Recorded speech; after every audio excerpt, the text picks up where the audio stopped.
जय हिंद। आज हम लोग 7.5 का क्वेश्चन नंबर 7 को सोल्व करने जा रहे हैं। तो देखिए सवाल क्या सवाल है, इंटीग्रेशन x बटे x square plus 1 into x minus 1। मतलब है क्या है, ऊपर में है रेखिक समीकरण। रेखिक समीकरण किसे कहता है, जिस समीकरण का अधिकतम घात 1 हो उसे रेखिक समीकरण कहता है। इसका अधिकतम घात कितना, कुछ नहीं तो 1 है। और नीचे देखिए, नीचे में एक तो द्विघात बहुपद, एक तो रेखिक समीकरण। अगर नीचे ऊपर में रेखिक समीकरण दे और नीचे में द्विघात बहुपद दे तो देखिए कौन सा फॉर्मूला बैठता है। तो हम लोग फॉर्मूला पढ़ रहे हैं क्या, हम लोग फॉर्मूला पढ़ रहे हैं इंटीग्रेशन x माइनस से इंटू एक्स स्क्वायर प्लस से। देखिए एक ठो रेखिक समीकरण है और एक ठो द्विघात बहुपद है। तो इसका फॉर्मूला हो तो ऊपर वाले छोड़ दीजिए, ऊपर में कुछ रहे उससे कोई मतलब नहीं, नीचे वाला हमारा मिलना चाहिए। तो देखिए यहाँ पर नीचे वाला मिल रहा है, नीचे में एक ठो द्विघात बहुपद है तो यहाँ पे भी द्विघात बहुपद है।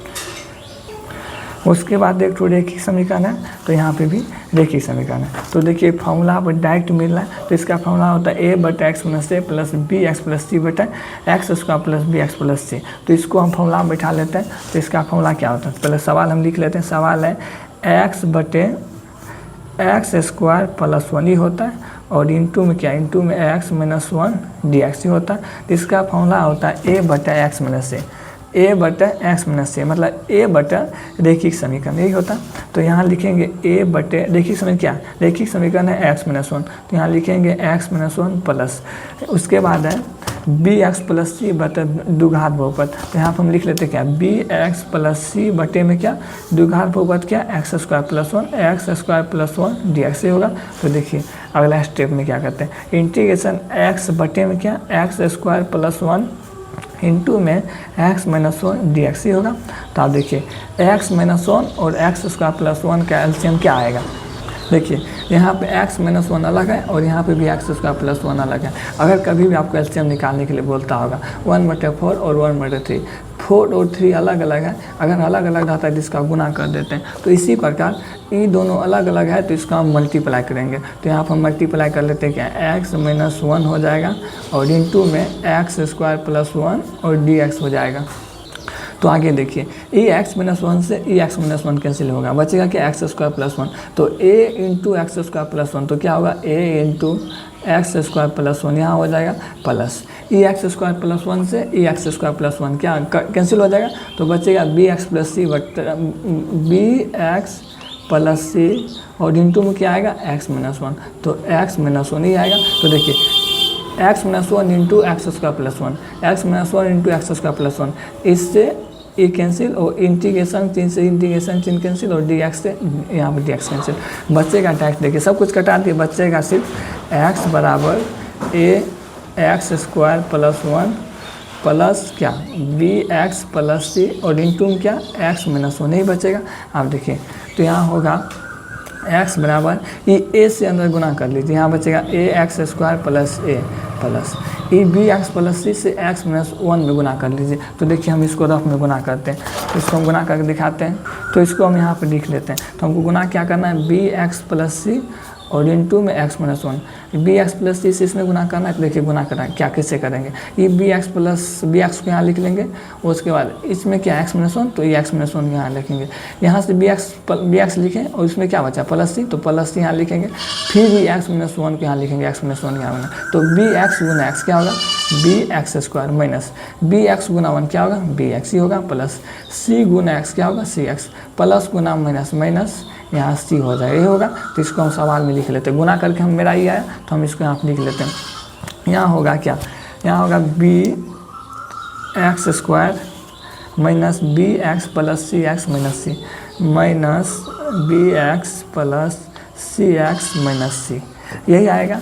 तो देखिए इसको आगे कैसे सोल्व करेंगे, इसको आगे सोल्व करने के लिए हमको a और b का मान निकालना होगा। तो देखिए a का मान कैसे निकालेंगे, a का मान निकालने के लिए a के नीचे जो है ना उसको 0 बराबर करना होगा। तो a के नीचे में क्या x माइनस 1, इसको 0 बराबर कर लेते हैं। तो x माइनस 1 को 0 बराबर करेंगे तो x बराबर क्या होगा, ये 1 माइनस उधर जाके प्लस में, तो x बराबर 1 आया, x बराबर 1 आया ना।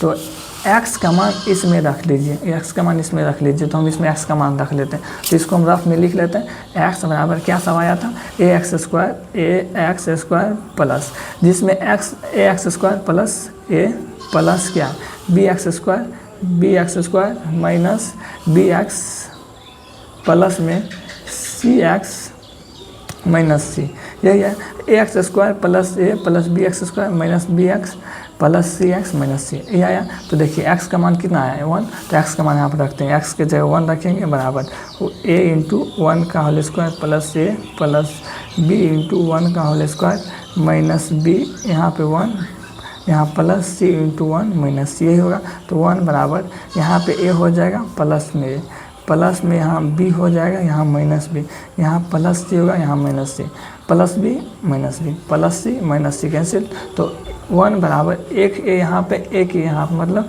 2a हो जाएगा। तो ये 2 गुना में इधर जाकर भागा में मतलब डायरेक्ट सी मतलब a बराबर कितना निकला 1/2। तो a का मान डायरेक्ट कितना निकल गया 1/2। तो यहाँ पर हम a का मान लिख लेते हैं। तो a का मान कितना निकला, a का मान निकल गया, a का मान निकला 1/2। तो a का मान निकल गया।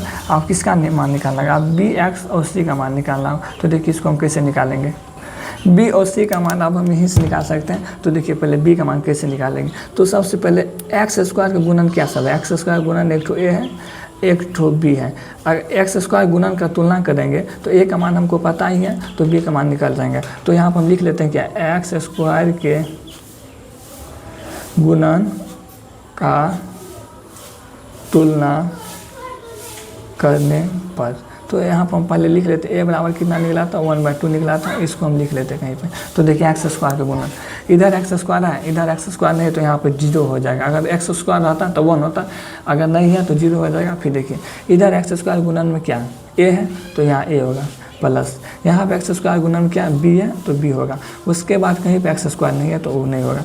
0 बराबर a का मान कितना निकला 1/2, a का मान निकला 1/2। तो इसको यहाँ पर रख लेते हैं प्लस b, ये 1/2 प्लस में इधर जाकर माइनस, मतलब b बराबर डायरेक्ट समझिए -1/2। तो a और b का मान निकल गया। अब देखिए c का मान कैसे निकालते हैं। c का मान निकालने के लिए अभी किससे एक्स स्क्वायर गुणन का तुलना किए थे, अब c का मान निकालने के लिए x के गुणन का तुलना करेंगे। देखिए x के गुणन एगो b है एगो c है, b का मान पता है तो c का मान तो निकल ही जाएगा। तो यहाँ पर लिखते हैं क्या, x के गुणन का तुलना करने पे x के गुणन का तुलना करने पर, x के गुणन का तुलना करते हैं। तो देखिए x के गुणन कौन सा है, x के गुणन यहाँ पर देखिए x के गुणन कुछ नहीं, यहाँ पर 1 है। तो यहाँ हो जाएगा क्या, x गुणन एक तो यहाँ पे एक तो एक्स के गुणन यहाँ पे एक तो एक्स के गुणन यहाँ पे, मतलब यहाँ पे कुछ नहीं तो 1 है। तो क्या होगा देखिए सबसे पहले देखते हैं, यहाँ पे एक्स गुणन माइनस बी है तो माइनस बी यहाँ लिख लेते हैं, यहाँ होगा माइनस बी। उसके बाद देखिए एक्स के गुणन क्या है, यहाँ सी है तो यहाँ हो जाएगा क्या प्लस सी बराबर में। देखिए एक्स के गुणन कुछ नहीं तो 1 है, तो यहाँ क्या होगा, यहाँ पे हो जाएगा 1।